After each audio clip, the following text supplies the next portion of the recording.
I don't usually review anything, and this is the first time I've reviewed an anime, but when something is so annoying or bad that it inspires me to make a YouTube video about it, it really says something. OreImo Season 1 is about Kyosuke, your average, everyday, boring, self-insert main character, and how he and the entire universe bows down to his extremely tsundere sister, Kirino.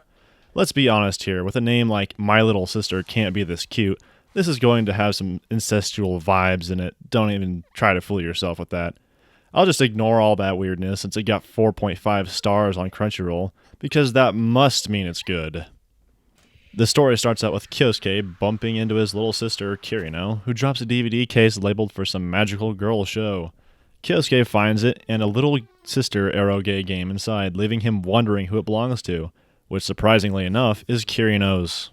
Later that night, she shows Kyosuke her entire otaku collection, which mostly consists of magical girl shows and little sister eroge.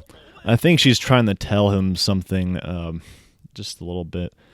So for whatever reason, it's up to Kyosuke to defend Kirino's social image by helping her hide her shit from everybody.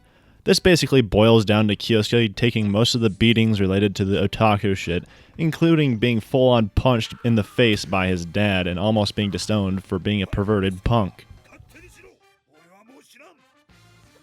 I can't understand why he agrees to do this, considering that they haven't talked or got along for the last few years.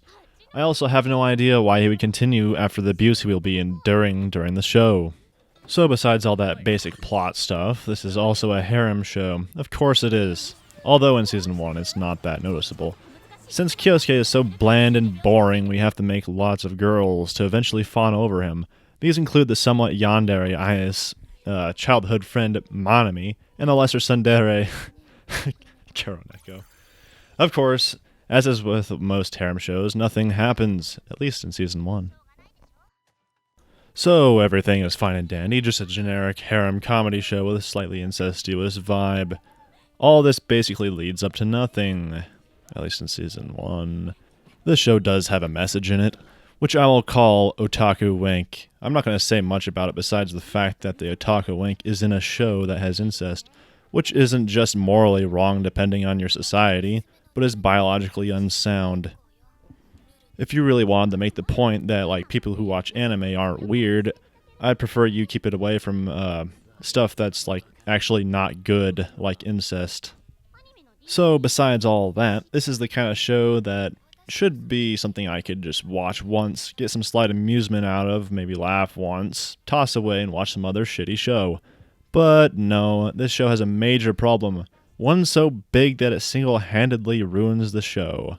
Kirino. I am fine with most tsundere characters, but Kirino is pretty fucking awful. She's the most entitled little twat I've ever seen in a TV show so far. Every single time that her hobby or attitude gets her in trouble, she always just glares at her friends, basically telling them, fix this now, and even disowning her own friends just to save face. But oh, that is not all. Not only does Kirino want everybody to fix their problems, the entire show, the universe, the fucking universe wants you to feel bad for her bullshit.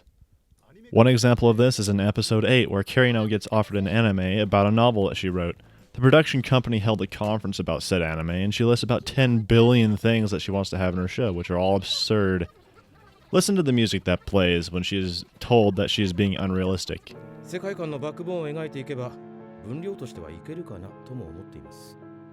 Are you serious? You want me to feel sad for her when she's being told no for basically the first time in the series? If anything, I'm really fucking glad that she got told no, because this is ridiculous. Of course, who comes to the rescue when her proposals are shot down? Kyosuke. He literally gets down on his knees to beg them to do what she wants. Even Kuroneko agrees after rationalizing why it should be possible. Of course, in the end, Kirino gets her way. I just don't get the relationship between Kyosuke and Kirino. There's only so much tsundere physical abuse I can stand before thinking there is no way these people could be anywhere near each other. I just don't understand how these characters can be around her. In the end, she is 90% the reason why this show is borderline unwatchable, and it's really a shame too. The rest of the show, when it's not smothered by her bitchiness, can be pretty funny, like with Monami's grandparents being the equivalent to a bunch of fans trying to ship Kyosuke and Monami.